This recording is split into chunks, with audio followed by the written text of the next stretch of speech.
Welcome to Music Monday, New Mexico. I'm your host for the night, DeSanti Nava.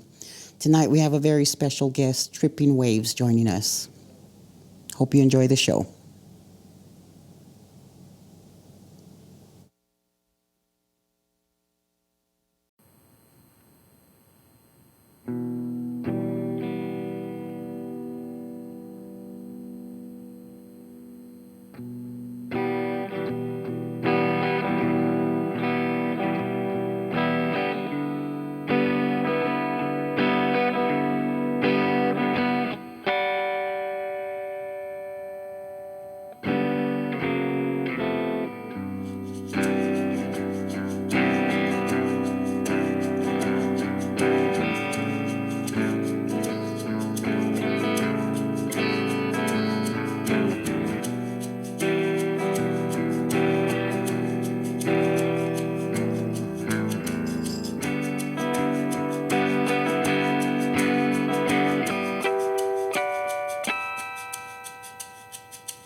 Welcome to Music Monday, New Mexico. I am sitting here with Tripping Waves, Lance Wilson, and David Gomez. Thank you for being here. Glad to be here. You'd like to introduce yourself for people who don't know who you are? Sure. I'm Lance. I'm the guitar player. So I try to work around with all this chaos and a lot of space. David Gomez, percussion. I'm from Taos Pueblo and live and work in Santa Fe now. All right. So, and you've been playing together for a year? We started last fall in October 2020 or so. Yeah, it was around that time. How did that come about? Well, I had actually seen Lance play over at Tiny's, and he did an acoustic set one time, and I said, I got to play with that guy. So I gave him my card, and then one day we were both volunteering over at the Santa Fe Indigenous Center during handing out, it was food distribution during the pandemic. Mm-hmm. And we recognized each other and said, hey, let's get together and play. And we've been playing weekly since then. Nice. Yeah. And you recorded a CD.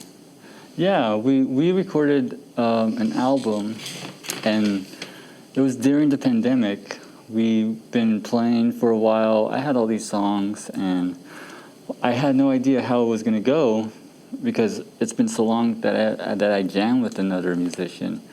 And it was kind of funny because once I started getting into music, getting back into it, I was actually trying to pave the way towards that, into the music scene in Santa Fe.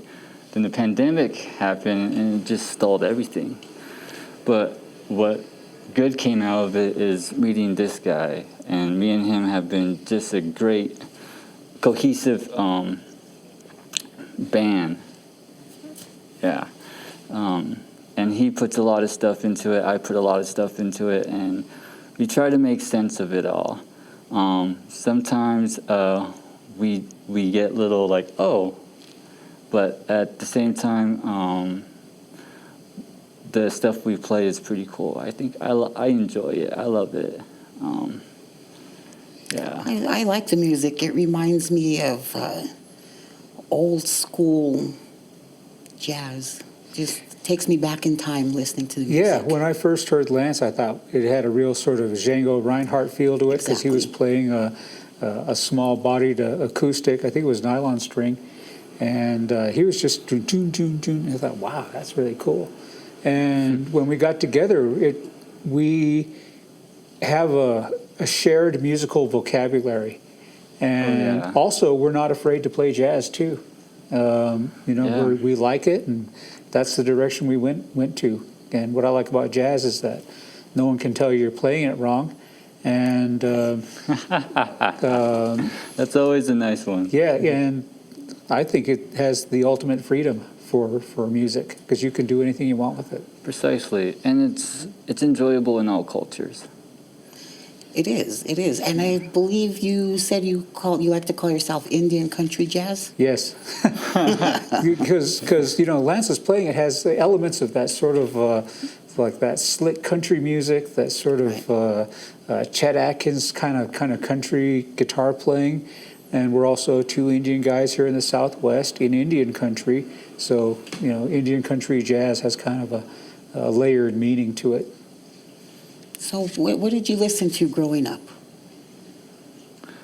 Back in my day, I don't know if I could still say that, but when I was younger, I used to listen to a lot of thrash metal and a lot of grunge. Like, I was totally into Nirvana. I used to play Megadeth, like, all the time. I don't know how my mom put up with it, but she loved me that much, so I thank her.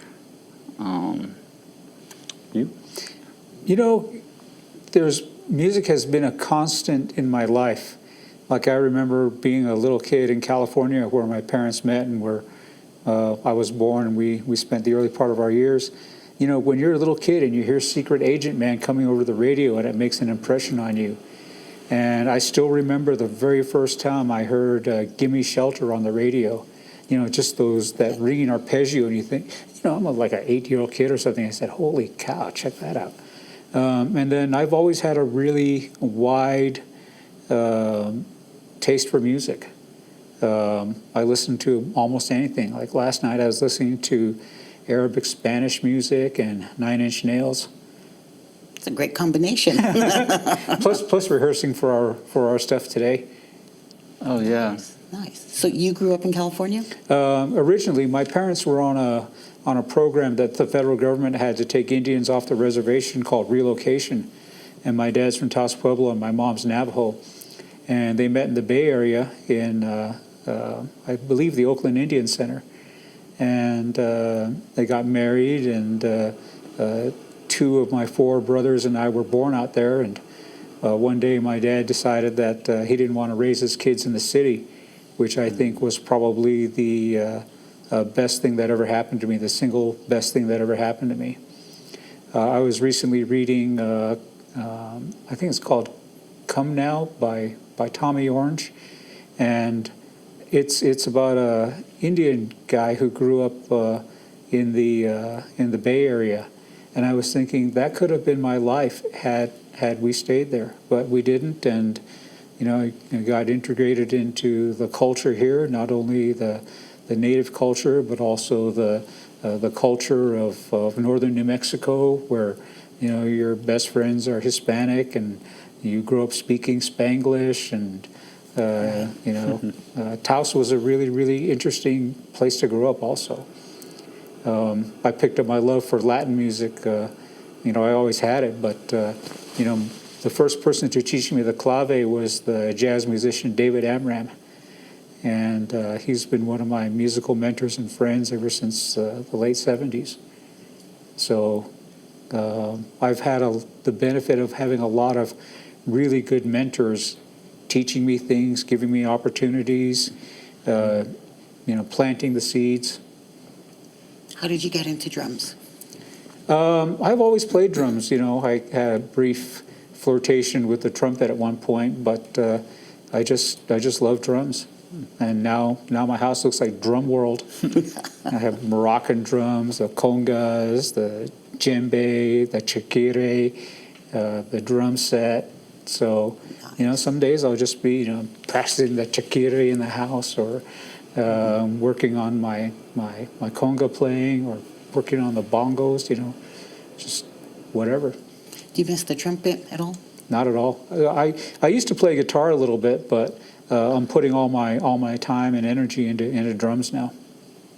Sweet. There's so much to learn, especially with now I'm beginning to branch out into Latin music and learning the vocabulary of that. It's not just a matter of going out there and hitting drums. You have to know the rhythm. You have to know the type of music. You have to know the son and the other forms of clave, and it's a lot. It's like a whole new world out there. It is, and I remember my teacher telling me that I would never learn everything there is to know. Music is like a science, and there's always something to learn. Mm-hmm. So, how did you get into guitar, and where did you grow up? So I grew up on the Navajo Nation in various locations, but I would try to probably say my one true home is Steamboat, Arizona. So that's where my grandma lives. And I always had the best times over there. When I actually had a guitar in my hand, it was so long ago, I don't know if I think I was around 5. And my cousin, he would come by, and it was a Prince guitar, that purple 6-string. He would always bring it, and I would always play on it. Did not learn any music vocabulary at all. I always messed with the pegs, and that was always I never got that until now. As a musician, I'm like, oh, okay, I know why. But I don't know what it was. It's just I saw this. My ears loved what I was hearing, and I just thought, man, I want to do that. I want to play guitar. I want to learn all these songs. I have family members who influence me. I will just love to be a part of that, because I love it. And I've been playing for over 10 years now. So it's Nice. and I still haven't lost any love for it. It's the most amazing, wonderful, and God-given gift whoever has ever made any other instrument. And when I see music, it's more of being true. If you're not true to yourself, then you will never be true to the music. So you always have to be true and honest, and always have to look on the positive side of everything. Because if you do, then the most beautiful things will just all of a sudden appear. Like, you just got to take in those moments. And that's the one thing I love. But yeah, that's how long I've been playing. Nice. Okay. I like that, what you said. Ah, So tell me a little bit more about the CD. What is it titled? The Joni Sin Blues. The Joni Sin Blues. Which means beautiful song blues in my language. It's about eight songs? 8 or 9? 8 or 9 songs. And I'll look it up on Bandcamp so we can see how many songs are on the record. yeah. It's been a while. I just been working my ass off, but it's about 8 or 9 songs, and we made it more as like a concept of just things that sort of inspired us, which was something to do with Native history. The other thing was to do with expanding consciousness itself. And other principles of keeping tension, setting resolves, maybe going out of key, going in a key, and we're always exploring new things. So most of that is probably on that album you hear, but they never sound the same. So the performance that we play for each song is always different, and I think that's one of the great things. Mm-hmm. About what we do. Lance is pretty prolific. I mean, the songs that we played today, half of them weren't even on the album. It's all new stuff that Lance came up with. Oh yeah. All right. Yes, there's some new things. So we're not just out there cranking out the hits. Yeah, we're exploring everything, and I was telling him that maybe next time we'll make like another album. I don't know what it's going to be, but maybe dive into country or something. So that's always something to look forward to. When you write, do you set out an intention? I'm going to write today, or this is how I feel today. I'm going to write a song about it. What is your process? My process. So I get a lot of outside inspiration. I walk around, I see what landscapes are wonderful. I try to imagine that and see how that would sound.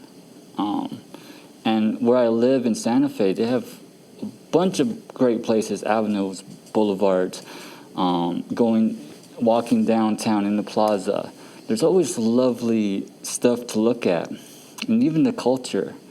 So that always gives me inspiration too. Sometimes even everyday life, like hanging out with a friend,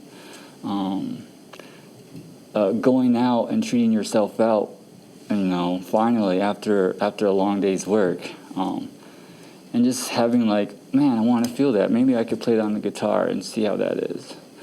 So it's all about me. It's like moments and sceneries that comes in, and then I try to play it and see how I can make that shape. Yeah.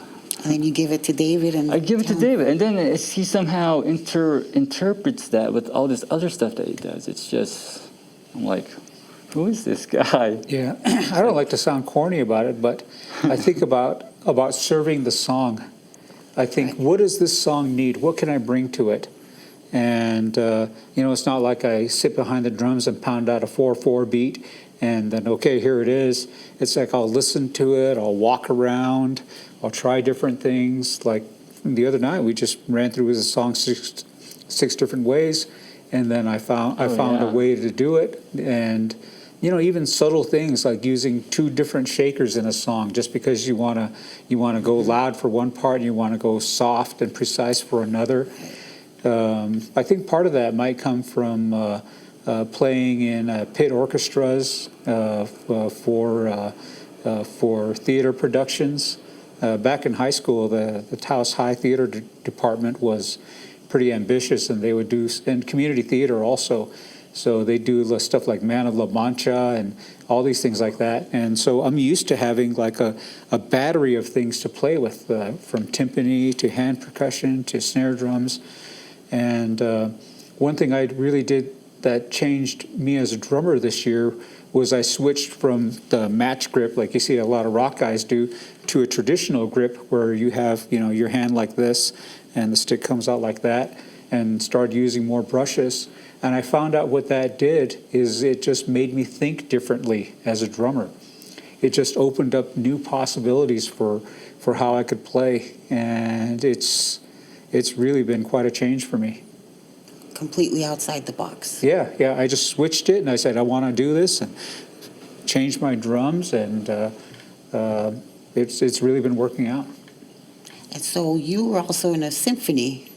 Well, I've played in symphony orchestras like Community Symphony, and there used to be a thing back when I was younger called the New Mexico Music Festival at Taos.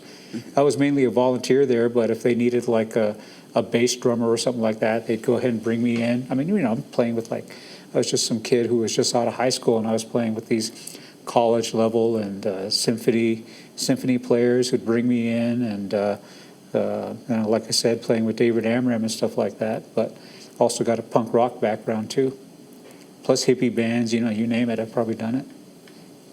That's great. That's great. But jazz is your.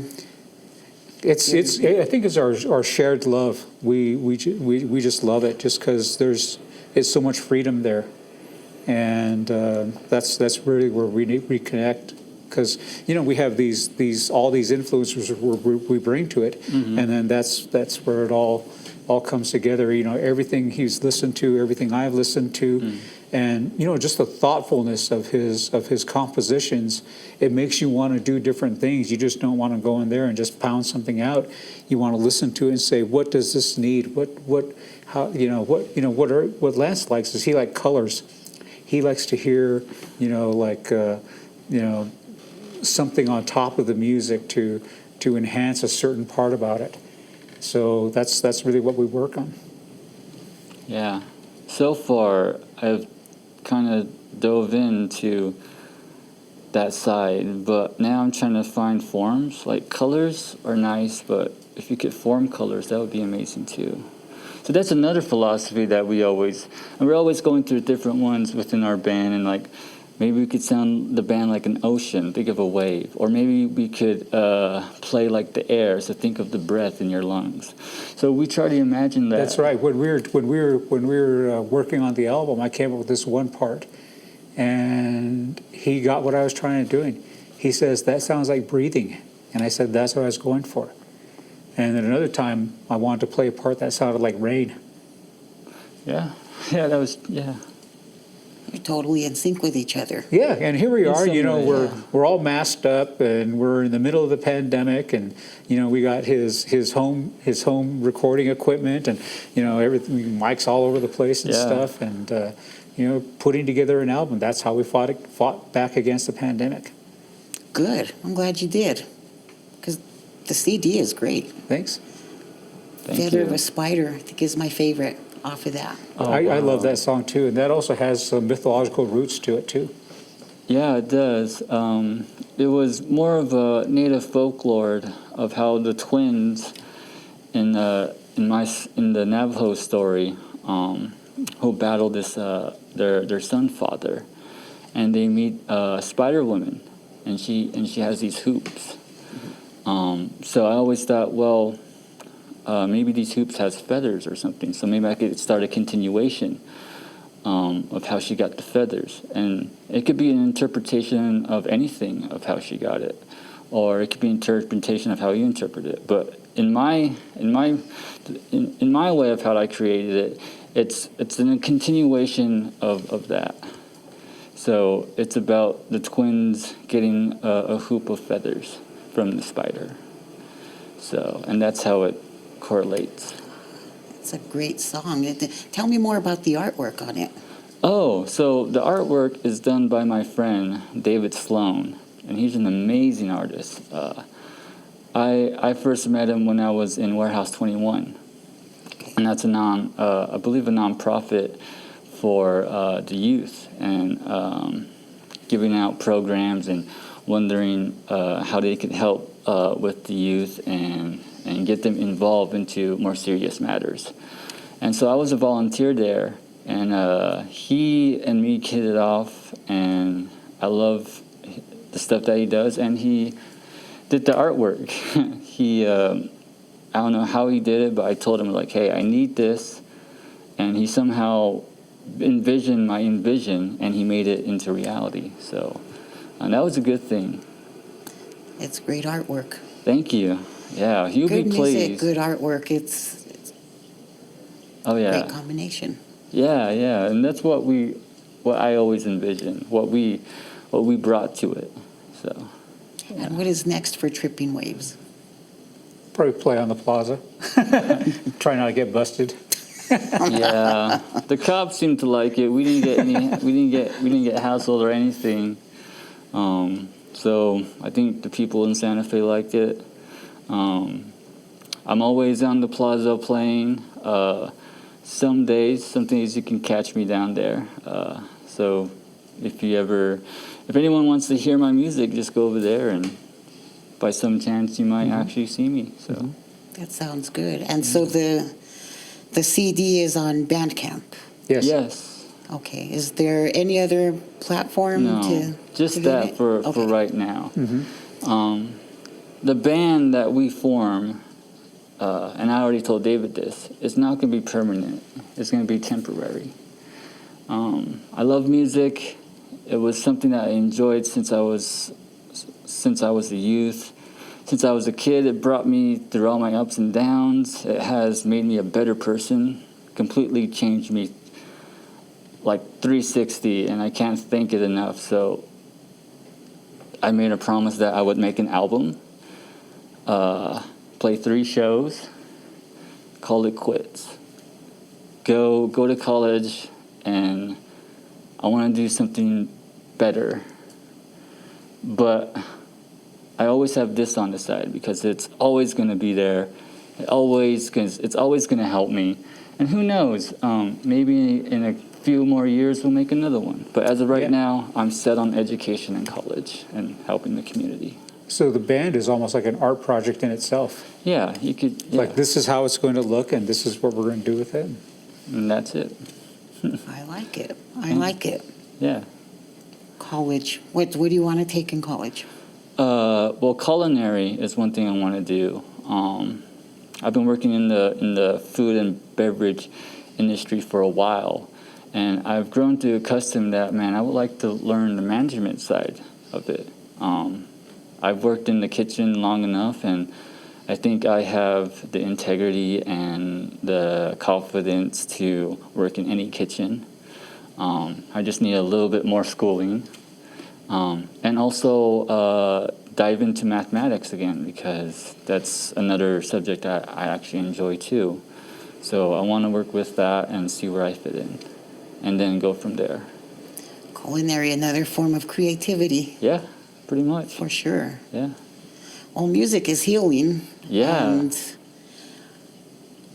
it's, I know listening to you, it took me back, and it felt good. That's good. Thank you. And my dad would have loved to listen to your music. Well, maybe he can hear where he's at. Yeah. I'm sure he heard it. I don't doubt it at all. Oh yeah. Is there anything, did I miss anything? I think you pretty well covered what Yeah. we're doing here. That was like the nail on the head. All right. So we'll have you back for sure. Well, Anytime you want. great. Yeah, just let us know. We're not going anywhere. We're in Santa Fe, and we'll be there. We'll have to drag Lance out of culinary school to. That's right. I'll write you a pass. Yeah, No I'll bring for the some teacher. food, so we'll have a bash. You got me there. So, There you go.